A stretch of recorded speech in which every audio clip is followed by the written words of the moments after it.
তো আপনারা এই এই শহীদ মিনারে, কেন্দ্রীয় শহীদ মিনারে কি কারণে আসছেন বলেন?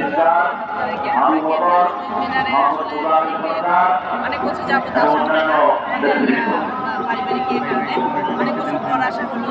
তো শহীদ মিনারে আসা বেসিক্যালি এই দিনটা আমাদের জন্য অনেক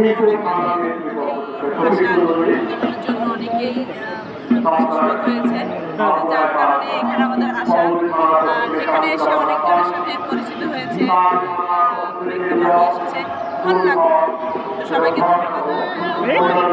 তো আপনি যেহেতু বললেন যে বেসিক্যালি এই দিনটাতে আসা, তো অন্য দিন কি বাংলা ভাষার চর্চা হয় না বা শহীদদের কথা কি মনে পড়ে না, যাদের কারণে আপনি স্বাধীনভাবে শুদ্ধভাবে বাংলা ভাষায় কথা বলতে পারতেছেন? তাদের কি অন্য দিন কথা মনে পড়ে না?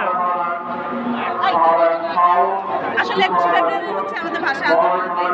এই দিন অনেক আমাদের ভাইরা রক্ত দিয়েছে, তাদের প্রাণের বিনিময়ে কিন্তু এই দিনটা, যার কারণে এই দিনটাকে আমরা বেছে নিয়েছি।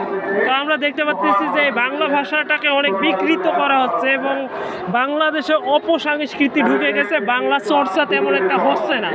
তো এখন আপনি এই বিষয়টা একজন গার্জিয়ান হিসাবে বা একজন অভিভাবক হিসাবে কি হিসাবে দেখতেছেন এবং পরবর্তী প্রজন্মের জন্য আপনার দিক নির্দেশনা কি? আচ্ছা, ধন্যবাদ। আসলে কি বলবো এটা নিয়ে, কারণ আমাদের দেশে এখন এমন একটা পরিস্থিতি সৃষ্টি হয়েছে, বাংলা ভাষা বলতেই নেই। সবাই ভাবে যে একেবারে ইংলিশ মিডিয়ামে বাচ্চা পড়ালে বা ইন্টারন্যাশনালভাবে পড়াশোনা করালে এটা মনে হয় বেটার। আমাদের বাংলা ভাষাটা টোটালি উঠে গেছে। আমি চিন্তা করবো যে আমাদের দেশে আমাদের ভাষাটাই যেন থাকে, আমাদের ভাষাটা যেন সব উপরে সব জায়গায় যেন আমাদের ভাষায় কথা বলা হয়, এবং অফিস আদালতে স্কুলে যেন আমাদের ভাষাটা নিয়ে কথা বলা হয়, এটা যেন সবাই করে, এটা আমার চাওয়া। তো ঠিক আছে।